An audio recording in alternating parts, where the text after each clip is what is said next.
All right, everybody. Welcome back. We're going to get started with part 2 of our discussion on fintechs. Thank you for the little glass slap there. There is a camera at the back. This is our live webcast. Hello, everybody. I'm Bruce Sellery, and I'm the moderator of today's event. I'm also a vice president of the Canadian Club, so welcome to our webcast viewers. Welcome again to you. I want to thank our 2 sponsors for today. They are Borden Ladner Gervais, represented by Andrew Harrison. Can you give us a wave, Andrew? Very good. Very good. And Scotiabank, represented by Jillian Riley. A wave from Jillian. Hello, Jillian. Yes, there she is. Beautiful. I also want to recognize our youth and young leaders who are with us today from the University of Toronto's Rotman School of Management and York University's Schulich School of Business Finance Club. Where are you? Give us a wave. Give us a wave. There you are. Awesome. Thank you very much for being here. All right, we have 3 panelists up here, and I'm going to introduce them, and I'm also going to ask them for a career highlight. And the reason I'm doing that is all 3 of them have these storied, extraordinary careers, and if I went through a traditional bio, we'd be here all afternoon. So, Janet Bannister, partner, Real Ventures. You've done lots of things, including launching Kijiji.ca, eBay, Pampers Diapers, which is actually how Janet and I know each other. We both worked at Procter & Gamble in the 90s, working on Pampers Diapers. But that doesn't have to be your highlight. It could be. It well could be your highlight, and working with me could be a highlight, but you might choose something else. Well, I was actually going to choose being here today. That's good, too. That's good, too. So is there a time or a moment or a business you worked on that really stood out for you? You know, I don't know. I would say that right now, doing what I'm doing is my favorite thing. Why? Like, I've been lucky, and I've had a lot of different roles, and that's great. I love being in venture capital because I feel that I am so lucky to get to work with entrepreneurs who are pursuing their vision, and I get to have a small role in helping them realize their dream. And I just think, what could be better than that? Beautiful. Beautifully said. Jeff Marshall, SVP Digital Banking Canada, Scotiabank. You also have an interesting career background. What is a highlight for you from that time? Well, you told me I couldn't do anything too recent. So, because obviously the recency effect of what we've been working on at Scotiabank has been pretty exciting. But one in particular moment in time was when I was at Loblaws, and I worked on a small kind of Go team that envisioned what is now the Maple Leaf Garden store down on Carleton. So who came up with the idea for the cheese wall? Galen gets credit for everything. Idea. Yeah. Have you seen, there's an entire wall of cheese in this store. It's magic. Yeah. Magic. Nadine Mirchandani, partner, transaction advisory services leader, financial services office, Ernst & Young, based in New York City. She flew in just for the day, but she's from Ottawa. She's a Canadian. I am a Canadian. But you've lived in New York for like 16 years. Yeah, 15, 16 years. It's gone by in a flash. If you were to choose a highlight, what would it be? So I'm getting old, so I have to sort of rely on recent memory. But I've had great opportunities in being in New York. I've seen great things. But I have to say, this past year, I was selected to participate in the David Rockefeller fellowship program. So I'm a fellow of the program, and it's a phenomenal partnership about business leaders engaging with the problems of civic leadership. And it's a great group of executives, and we get a chance to sort of do a juiced up civics class and meet all sorts of New York City and state executives, and it's been a phenomenal experience. And I think it's that what we all are here for and what we all like to do is to sort of stretch and disrupt, and I think that sometimes governments needs disruption. And we're living that daily, but sometimes You're not advocating for a coup. I'm not advocating for no political statements. I just wanted to. Okay, but I also think that industry needs some disruption as well. Yeah. And so this is a chance to do that. All right, so Janet, I'm going to begin with you. You have said that there are 2 types of fintechs, enablers and challengers. Tell us what that distinction is, and of the fintechs that we heard today, is there one in each category that might illuminate those definitions? Absolutely. So that's right. So the way I often divide fintechs, just to expand on that, is enablers or challengers. And so enablers are fintechs that are working with the established players, and they're helping those players be more effective, be more efficient, provide another value add to their customers. versus challengers are ones that are going head to head with the financial institutions, often establishing a direct relationship with those customers and in order to build their business. So that's sort of at a high level. And frankly, some companies or some firms will do both, right? They'll experiment with both. I think it's very interesting over the last few years, I have seen more of the enablers, or where the challengers sort of morph into also doing enabling things because they recognize that it's very difficult to acquire those customers. And I think often another way to sort of think about it is that when you're looking at a fintech, typically a young fintech company has great new technology or new value proposition or new offering. And the question often from an investor standpoint is, okay, like who's going to win here? Is this upstart, the challenger, are they going to get enough mass of a customer first? Or are the incumbents going to replicate that and go into the same market and then leverage their customer base? So, Jeff, what is that distinction, what does that look like for the digital factory and for Scotia?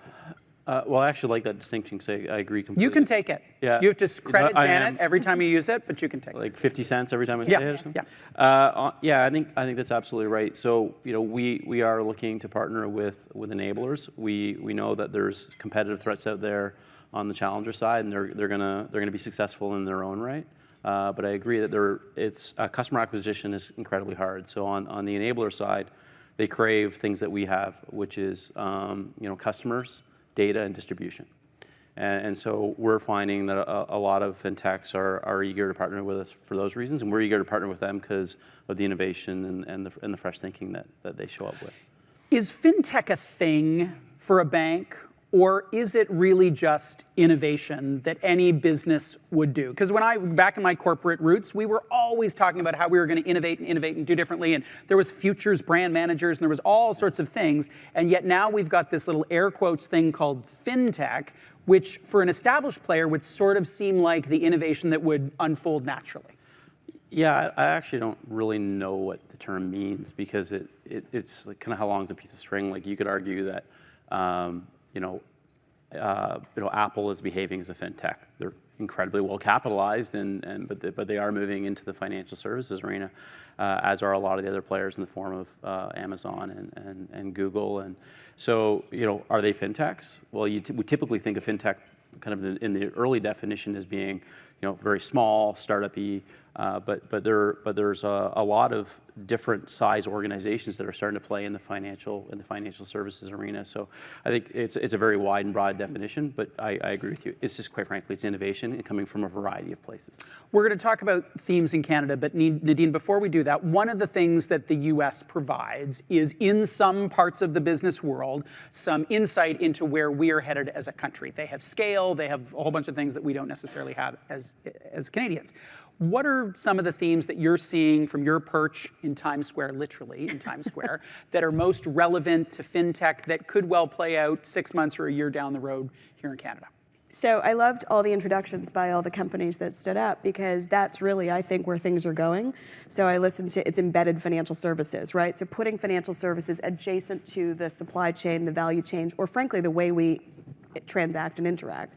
And it's almost become behind the scenes to some degree.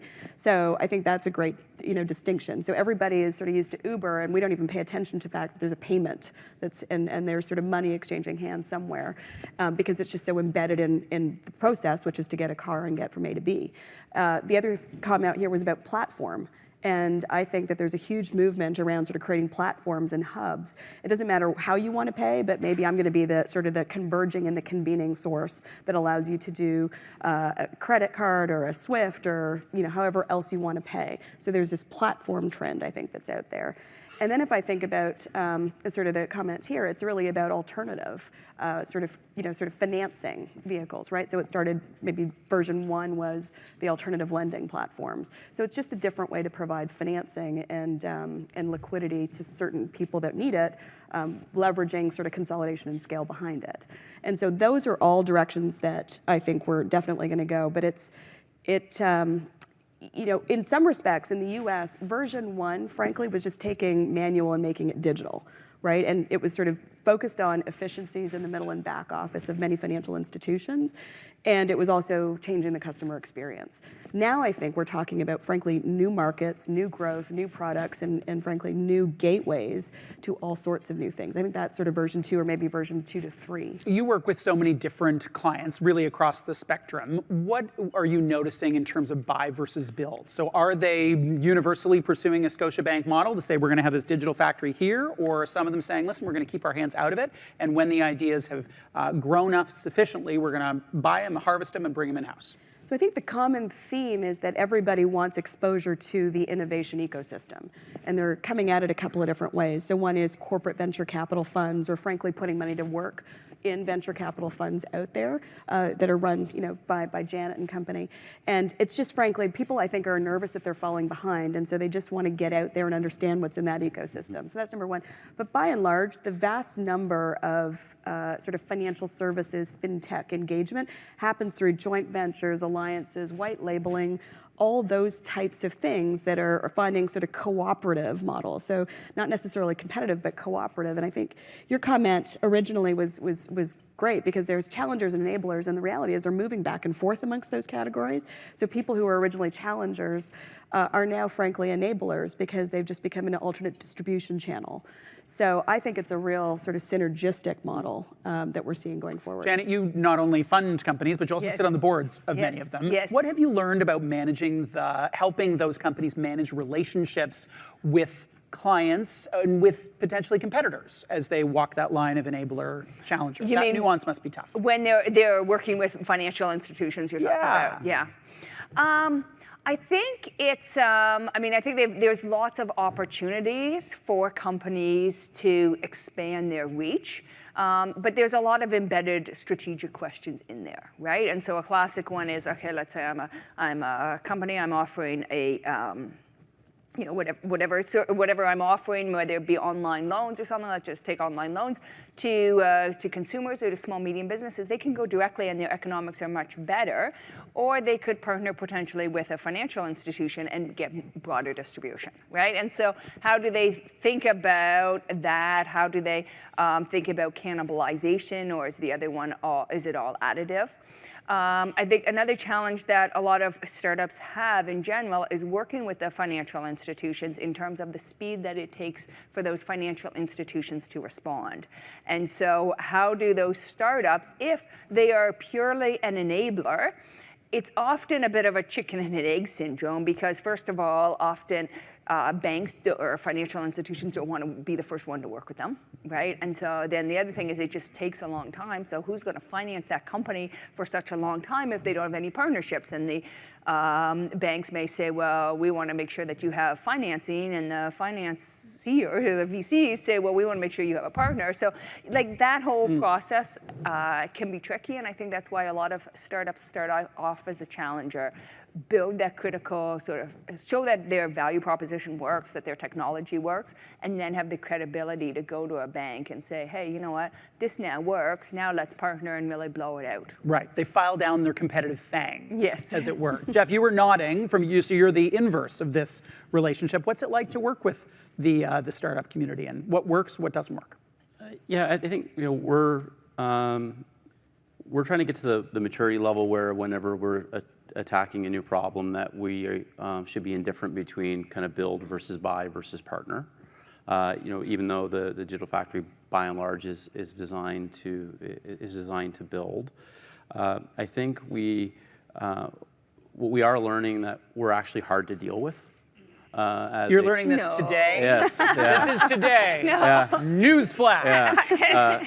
So, and anybody in the room that's dealt with a large matrix organization knows that it's not easy, right?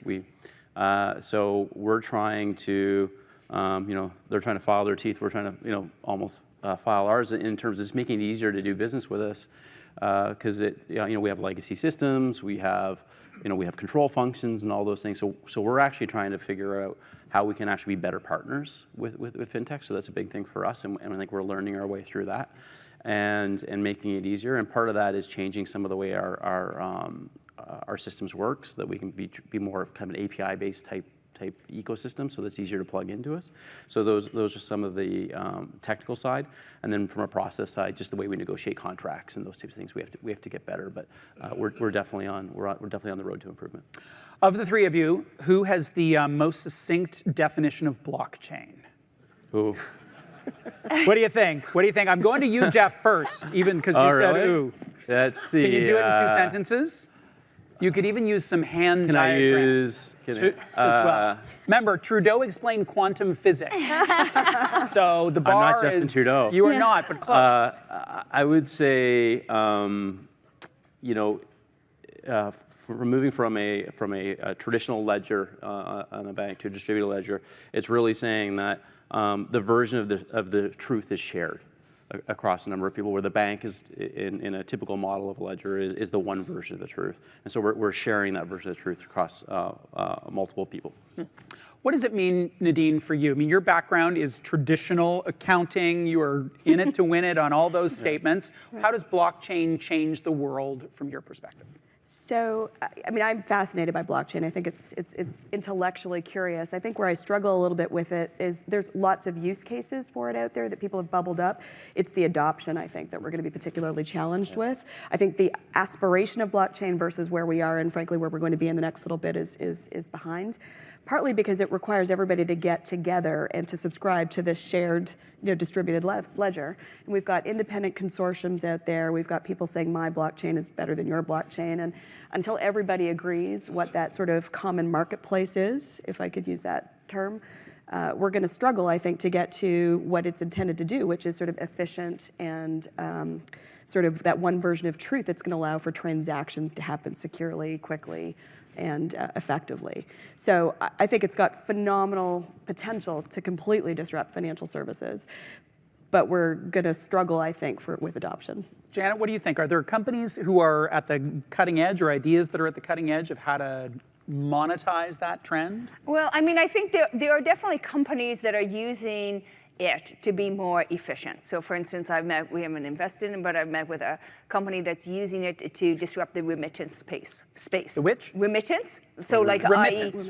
Like I want to pay somebody in China or Pakistan or wherever I want to pay money, then rather than sending it through the traditional Western Union. Western Union, or through the traditional banking system, it can be a lot more cost-effective and efficient to send it through the blockchain. How does it work with currencies? I'm asking for a friend because, of course, I know this answer. But when it comes to currencies, that would seem to be one big benefit, is that it's able to work that in. But traditionally, if I owe you $1,000 US, I need to at some point convert it into US. How does that work? Jeff? Do you want to? Oh yeah, yeah. I'm gonna write some code while we're up here. That would be great. Remember, you're explaining to a 7-year-old. Just pretend I'm a 7-year-old. Yeah, I think it is this idea of a shared version of the truth that we don't have to go across rails that are necessarily owned by other people, right? And so we have the ability to move money seamlessly and efficiently, again, without this idea of having to go from one bank to another, and kind of that leapfrog that tends to happen with money today, and where people take a piece of the pie, as it's traveling. Where if we can go from point to point very efficiently in ones and zeros, there's effectively a zero-cost transaction, and so that'll be better for people that are moving money. So it'll be lower cost, it'll be fast, it'll be real time, and it'll be in theory risk-free. So I think there's a lot of benefits to that, but I don't think the story's been written yet. There's, to your point, there's so many consortiums out there. There's a lot of proof of concepts that people are investing in, but I haven't seen kind of the one thing really start to take hold yet. And so I think what you're seeing a lot of organizations with our scale or small startups are all kind of dabbling and making sure that we have the right people and the right technologies that we're moving forward. And we are part of some of those same consortiums, but it is I think it is a bit of a wait and see. I like your analogy of who's going to win. It's a little bit like beta versus VHS, right. And at some point in time we'll wake up and something will have been established, and that we will all rally around that. Right. But I just don't think the story's been written yet. Right. Yeah, I think it will take. I remember hearing once, and I think about this a lot, that a lot of times with new technologies, that people overestimate the initial impact and underestimate the long-term impact, right? And I mean, just like example, you think about the internet, right back in 1999, right? The huge bubble and all these companies going Look, public. we can share jokes. Yeah, exactly. And people sort of like, whoa, this is going to be huge. And all these companies went public at high valuation. They were overestimating, right, the short-term impact. But then long-term, I think people generally underestimated. And I think a lot about that with respect to this, that I think that maybe in the short term, I'm not sure that it will change that much in the short term, but I think in the longer term, it will have profound changes. Yeah, I agree. I'm going to put you on the spot for the second technological definition, Janet, and that is artificial intelligence. Oh, okay, I can do that. Oh, good. You like that? I still have to think about it. Artificial intelligence. Okay, so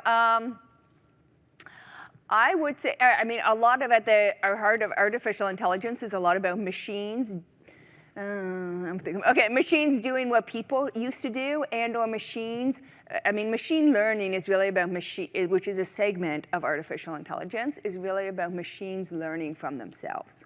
So for instance, the machine can train itself. So if you think about machines looking at visual images, and okay, I mean, if you think about like, what's the difference between a cat and a dog, right? People know that intuitively, but I mean, how would you describe that, right? There's so many different types of dogs and so many different types of cats, and what's a wolf? Like, we know this, but how do you train a machine, right? So that's sort of a classic example where machine learning through one aspect of machine learning is through visualization, where the machine can learn by either making things right or wrong. They think dog, cat, and then they get the feedback. Yes, that was right. No, that was wrong. Then the machine naturally gets smarter, so that it takes in that information. Okay, I made these decisions correctly, these decisions incorrectly. Therefore, I'm going to get smarter in terms of the next, whether it's a cat or a dog or a wolf. That's good. I like that. Jeff, Nadine, when you think about AI and the acronym and the jargon, what is the big idea? What are the big ideas that you're seeing or thinking about? How does that fit in with FinTech? I think there's a variety of places where in our space where it's coming to roost. I think from kind of you referenced mid and back office. So, there's tremendous opportunity on the robotic side of process automation. And where we have fairly human resource kind of dense types of work environments, and so that there's a tremendous amount of structural cost that can be recouped by automating some of those repeatable transactions. So I think we're seeing some things there. I think in terms of machine learning, one of the things for us in the digital space is personalization and contextualization is really going to be the way we serve customers, and the more that we can leverage machine learning to understand what's maybe the next best activity for a customer, or to actually get to the point where we start anticipating what a customer needs. To do that at scale, you can require machine learning. This is a follow-on. This is a question. By the way, if you have questions, just write them on your pad, wave it around, and one of our volunteers or staff will bring it on up. Nadine, this one is for you, and it's connected to this AI notion, I think. How beautifully timed. How do you see the future of digital labor in the financial services industry? And that's a big question. It is a big question. Regardless of where you work in an organization, it's a big question as to whether the machine can learn to do your job. Yeah, so we spend a lot of time talking about sort of robotics, process automation, RPA, and that sort of, I would say, repetitive transactions, as you've alluded to, and we're evolving that to smart automation, which is sort of the machine learning and the AI. But all of those things, I think, have profound implications to the labor force. And so I think there's a lot of conversations about we're freeing up capacity and resources to allow them to do different, more value-add, higher order, and frankly, judgment thinking. And I will never forget, this is about 4 years ago, we were talking about sort of robo-advice. And there's been a lot of discussion about digital wealth, and there are things that I'm happy to have a machine sort of tell me what to do with algorithms. There's certain things that I still want to speak to a person about, or I still want sort of someone who's got some advice and value. And we have to find those things in our organizations and make sure that we're devoting and retraining our resources to better serve that. And but it is a discussion about sort of the labor force and how do we make sure that we're training the labor force today that that we're going to need in the future. We don't have enough digital scientists. We do not have enough programmers. We do not have enough visionaries who are thinking about what's even next after that I can't even envision. And there's companies actually that are sprouting up across across the US that's really about transforming workforces. And that's become a huge industry. So that's one thing. The other thing is I think we're moving to full employment industry to a much more fluid workflow and work sort of collaboration industry. So people might not have full-time jobs, they might have gigs, and they might have sort of part-time jobs because their skills and their demand are not readily available. So they do a gig over here and they'll do a job over here. And I think it speaks to maybe just flexibility-wise where the next generation is going. So I think we're going to have a complete transformation of the entire workforce, and how we think about jobs and employment today is not going to be how we think about it in the future. And a lot of the new startup companies are really talking about that sort of temporary worker, and how do we actually enable temporary workers to be part of organizations and to give them what they need, be it benefits and healthcare and all the other things that we struggle with in the US. Janet, I want to get into your brain and look at the process through which you think about the new ideas that land on your desk. How do you determine what is going to earn not even just an investment, what's going to earn a meeting, aside from the fact that the company name needs to be a misspelled word that already exists somewhere else, like Pluto or Sensibil, or, you know, that must be a part of it. So, I mean, so we invest in the very early stage. At seed stage, we're typically the first institutional investor that invests in a company. So, I mean, I was saying at lunch, we're not like going through spreadsheets and type of things that more of a private equity investor would do. At the very high level, what we look at is two things. One, is this a big idea? And by that, what we're looking for is, can this be a $100 million company? Can this idea be a $100 million? Now, obviously, there's a whole bunch of things in terms of competitiveness, you know, size of the market, but at the very high level, that's one thing. And then the second thing is the team. And it's like, okay, can the team execute on that? Can they deliver on that vision? So that really, as I said, at a very high level are the two big buckets. How do you think about regionality in financial services? Because it's very different than if you were talking about social media ideas. Who cares where WhatsApp was or any of those other, it doesn't matter. Yeah. But here there's so much regulatory and ownership and so many restrictions. Is that alter how you think about $100 million? Absolutely, absolutely. And I mean, in terms of regionality, it's interesting. Virtually all of our companies, in order to be at that size, they need to be thinking international from day one. I think that financial services is perhaps the only sort of area that we invest in that we think, you know what, you actually could build a huge business just in Canada. Not saying that, hey, all fintech companies should not go international, but I think when we think is that it's one of the few areas where the pie is so large that you can build a great company, depending upon a whole bunch of other factors, but it's possible to be primarily a Canadian company. This question, Janet, how do you look at valuation of early stage investments where they are essentially, this is an assertion, where they are essentially bets versus an investment in economic fundamentals? Are they bets? Do you think of them as bets? No. No. Oh. No. Well, I don't know. I guess it depends what the word bet is. Bet sort of, You're not in the business of gambling. Yeah, we're not in the business of gambling. I think that you know, we do a lot of work in assessing the technology, what's the value proposition, who are the target customers, how large is the market, what else is going on around the world in this. Let's dig into the founders. Who are the founders? What have they done in the past, et cetera. So.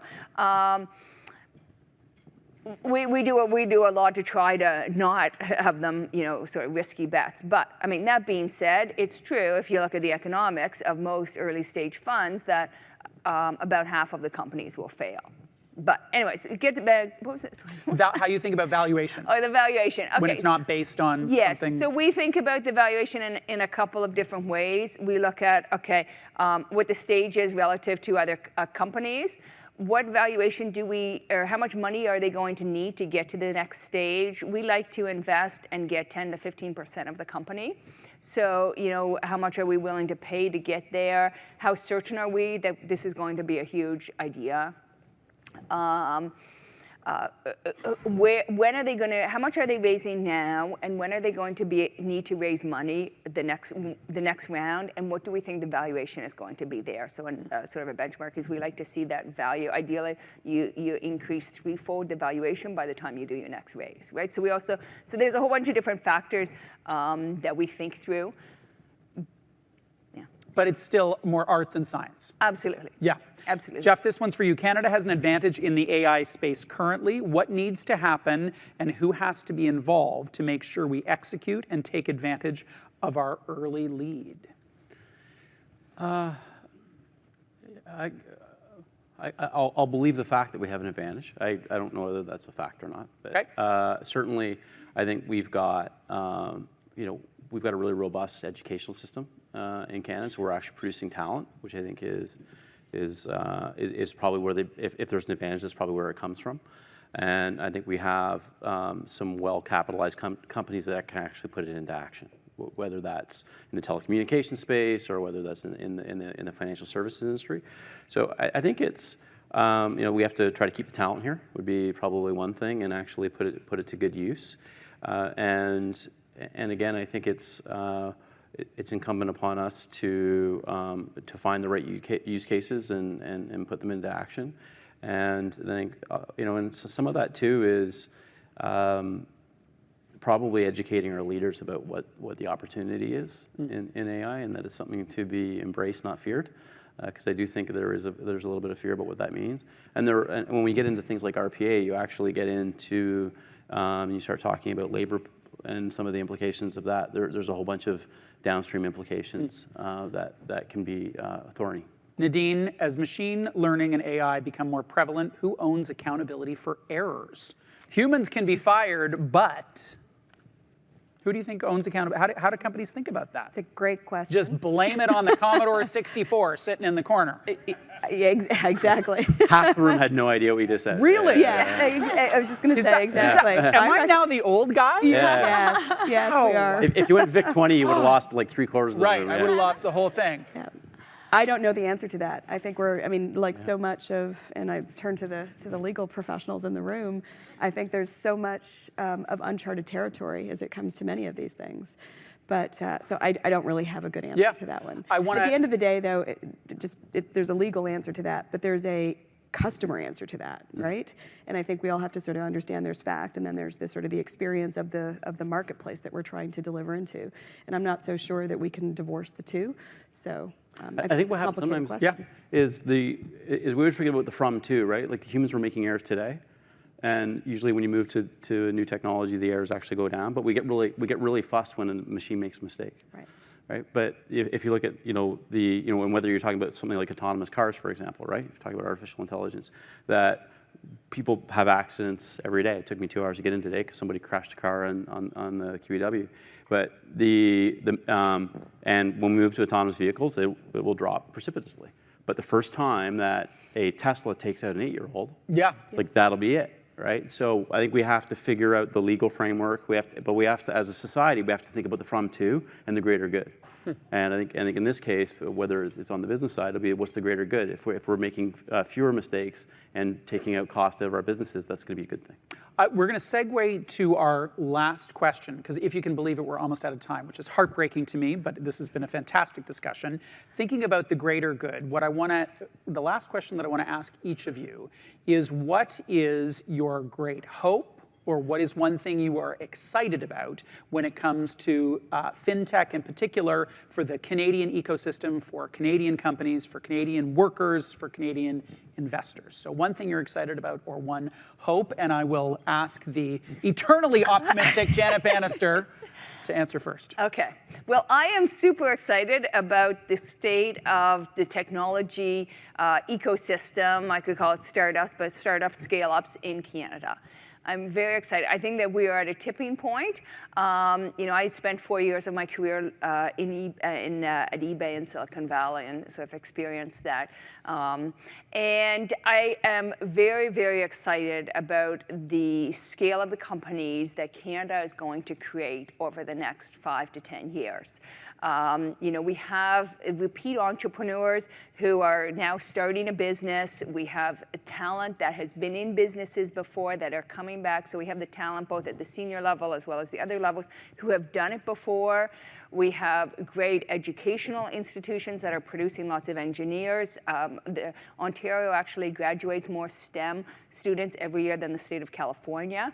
And then we have, the aspirations. And I think, Canada was for a long time viewed as, hey, the problem with Canadian entrepreneurs is they sell out too early, right? They want to sell out, make a couple million, buy their place in Muskoka, and just, retire. And I think as you're seeing more startups, it's a flywheel, it's a snowball, right? And now it's viewed as, hey, you know what? If Shopify can do it, if Hootsuite can do it, if these companies can do it, then I want to be able to do it too. And the more we see of that, the more positive energy that we're going to see. That's great. Jeff? I think I'm super optimistic that this idea of, it's not fintech versus large or fintech versus bank. I think that just an incredibly strong, healthy ecosystem is on the way. I think all these companies are going to be able to coexist. Those that aren't as innovative or well thought out or well managed are going to fail. But I actually think that overall, I think the game's going to come up in this country, both through the startup community and the fintech community, as well as large organizations like Scotiabank, because I think they start to push each other, and I think we're going to see just the game gets raised on all accounts. That's great. Nadine? So I echo a little bit of that. I'm just excited about the fact that this is really about growth, right? It's about expanding financial inclusion to people who might not otherwise have been traditionally served. And so that means growing the market in financial services. And you sort of see how technology and digital has sort of leapfrogged and provided financial product solutions in a marketplace to people who otherwise didn't. That's just growth in the industry. And it's an industry that I think is incredibly, I always say that some of the traditional financial services institutions often get sort of painted as being traditional and staid and not change. The amount of dollars and technology money that's being deployed against change and the attitude, I think, from all the way from the C-suite through the organization around sort of the possible is incredibly heartening, I think. And I think it's about growth in this industry, nothing but. And we shouldn't forget about the end user, which is all of us, which is the customer. Right? I think as consumers, we're all going to benefit because the innovation and the different ways of tapping into this industry are going to change. And I think as a user of these services, I think it's pretty exciting.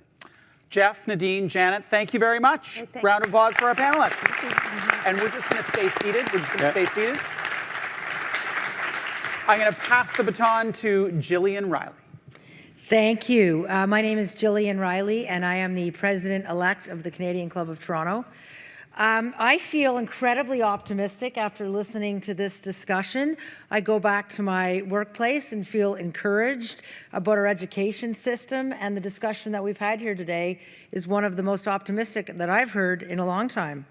So this discussion has certainly been one that I'm sure we're all going to be remembering and thinking about. Janet, Jeff, and Nadine, we like the examples that you provided. And for me in particular, the discussion about blockchain, which certainly isn't an easy one, and there's lots of different versions about blockchain. And I think you simplified it into something meaningful, but I do think it's going to change the way we do things long into the future once the story gets written, as you said. The relationship between a business and its financial institution is a key part of its success. And as you pointed out, regardless of efficiencies that drive the transactional nature of the industry, the relationship dynamic needs to be maintained. We wish you all continued success in your leadership roles. And to Bruce, your moderating, it was exquisite and extraordinary today. I particularly enjoyed the opening with our 4 guests who shared with us their business ventures. I think that was very engaging. I'd also like to just share with you some upcoming events at our club. Next Tuesday, April 18th, the Disruption Conversation continues with our Social Innovation Panel, moderated by Alison Hewitt. And the following day, April 19th, The Honourable Ahmad Hussein, Canada's Minister of Immigration, Refugees and Citizenship, will be at our podium. To order your tickets or learn more about the club, please visit our website at canadianclub.org. You can also join the conversation via Twitter and Instagram by following us at CDNCLUBTO or by using that hashtag. I would encourage you after today's discussion to tweet something, because I think it's an important topic. I'd also like to extend another round of thank you to today's event sponsors, Borden Ladner Gervais and Scotiabank. We'd also like to thank MediaEvents.ca, Canada's online event space, and VVC for live streaming today's event. To learn more about the club, please visit us at canadianclub.org. Thank you very much for being with us today, and have a wonderful afternoon. We hope to see you again soon. Thank you.